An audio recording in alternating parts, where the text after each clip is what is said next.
కామారెడ్డి జిల్లా నసరుల్లాబాద్ మండలంలో Telangana America Telugu association ఆధ్వర్యంలో వికలాంగులకు ట్రైసైకిళ్లు పంపిణీ చేశారు. 110 మంది వికలాంగులకు కృత్రిమ కాళ్లను అమర్చడంతో పాటు ట్రైసైకిళ్లు అందజేశారు. దివ్యాంగుల కళ్లల్లో సంతోషం చూడాలని ఈ కార్యక్రమం చేపట్టామన్నారు టీటీఏ సభ్యులు పటోళ్ల మోహన్ రెడ్డి. వికలాంగులు తమ కాళ్లపై నిలబడి చిరు వ్యాపారాలు చేసుకునేందుకు ఇది ఉపయోగపడుతుందని చెప్పారు.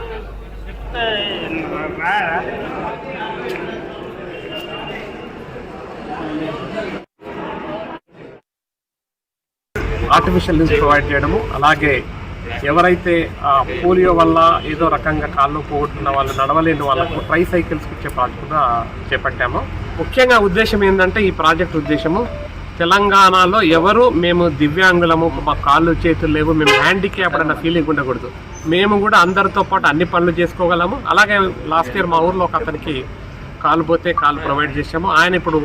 ఆయన కారు ఆయనే నడుపుకుంటున్నాడు. అట్లాగే తెలంగాణలో ఎవ్వరు దివ్యాంగులు ఉండకూడదు, హ్యాండిక్యాప్ ఉండకూడదు అనేది మా ఉద్దేశము. ఆ ప్రాజెక్టులో ఇది ఫస్ట్ ఫేజ్లో నిజామాబాద్ కామారెడ్డి కావాలి.